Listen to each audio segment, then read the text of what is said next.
Lakers posibleng kumuha ng bagong sentro. Ang LA Lakers nga ay kumpirmadong interesadong kumuha ng panibagong sentro na babagay dito sa tabi ni AD. Pero as of now, ang Lakers ay hindi pa nga nakakakita ng bagong sentro at ang kailangan nga rin ng Lakers ay ang magdagdag ng bagong player sa center rotation. Sina Jackson Hayes at Christian Wood ay hindi rin sasapat para lumaro sa role ng pagiging sentro.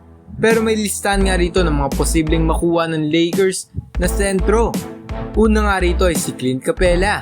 Ang Lakers nga raw ay nakikipag-ugnay na rito sa Atlanta Hawks at balak kuhanin itong sentro na si Clint Capela.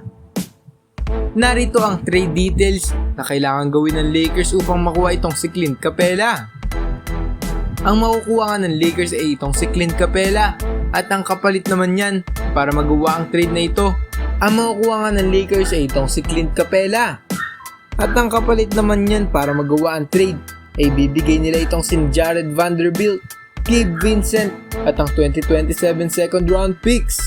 Sa ganitong trade ay masureball na makukuha nila itong si Capela. At kung gagawin din nila ito ay hindi lang sila magkakaroon ng solid na sentro, kundi magkakaroon pa sila ng mga roster spots para mag-acquire pa sila ng mga bagong players.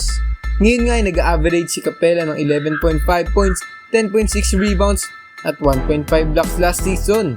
Maganda nga na i-contribute nito sa Atlanta Hawks.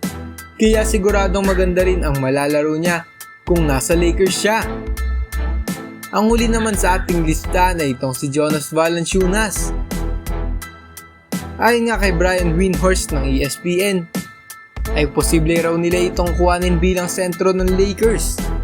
Gawa nga ng isa ito sa mga veteran center na may proven track record. Dahil nga naghanap ng sentro ang LA Lakers para sa tabi nito ni AD ay tingin nga ni Brian ay siguradong itong si Valanciunas na raw ang kanilang kukunin. Si Jonas Valanciunas ay nag-average ng 13 points at 10 rebounds per game. Hindi lang basta sentro itong si Valanciunas, kundi isa itong consistent center. Kaya bagay na bagay ito sa tabi ni AD. Well, ang masasabi ko lang ay goods na goods kahit sino sa dalawa ang makuha ng Lakers. Dahil parehas ang sentrong ito na may ko-contribute para sa kupunan. Ano masasabi nyo rito mga idol?